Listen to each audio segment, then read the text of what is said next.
Good morning, everyone. We're continuing here in the words of the Chazon Ish, EMUNAH and Bitachon. And he writes the following, Kinyonei mida remeima shel hachna lamishpat shnai mehim. There are two ways that a person can acquire this exalted trait of being able to be submissive to halacha, which is what we're describing over here.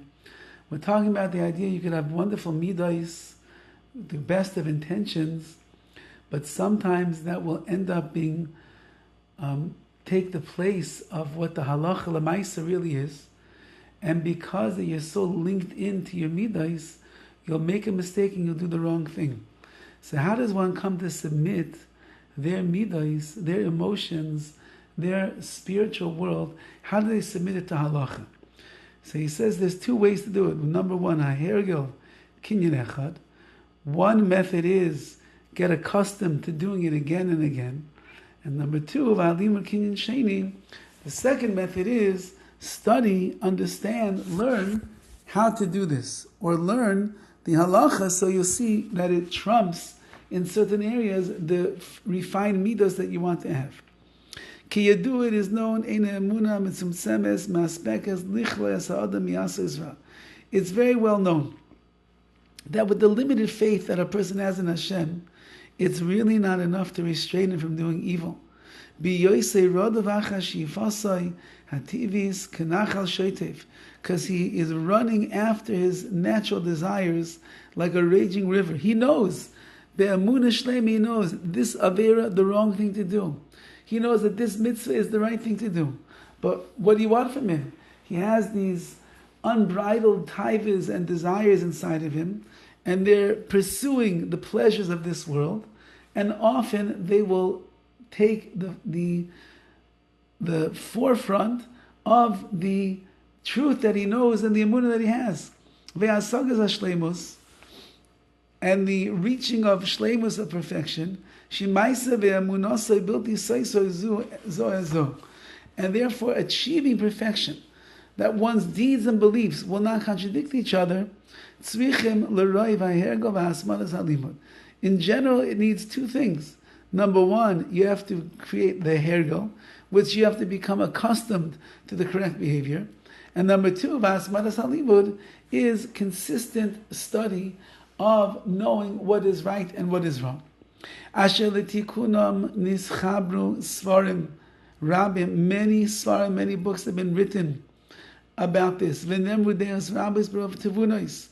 there are many insightful opinions that were expressed of how to refine the character traits. And everybody agrees that in order to heal and improve your middos, there's two parts. On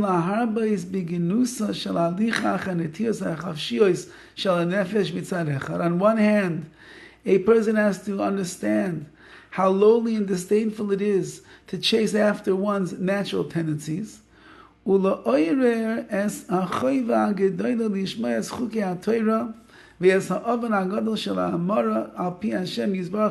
many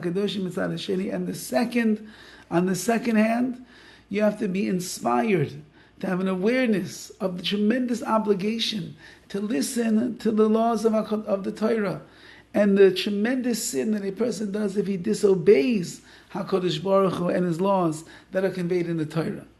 That's the one and the two things that a person must do. Number one, says the Chazon Ish, if you want to heal your soul and do the right things, you have to understand how disdainful it is to follow after your taivas, after your base desires.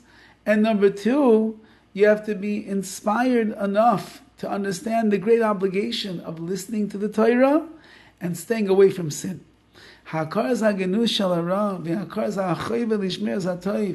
This recognition of the genus, of the lowliness of doing that which is bad, and lishmiras hatayv, and then guarding that which is good, yachad, together, that will direct a person on the right path in life all the days of his life. Now it says the Chazon Ish, just in introduction to this part of the chapter here, this how important it is for a person to be on the top of his game and aware of what is going on. so that he always knows what is right, what is wrong. He can be in control of his middos and his emotions. They will not be in control of him. And when halacha is confronted with a midah, and the halacha is correct, since I so badly want to do what HaKadosh Baruch Hu wants of me, and I don't want to chase after my lowly desires and the like, I will align myself with the emes, with the truth, which is to do the ratzon of Hashem. Have a wonderful day.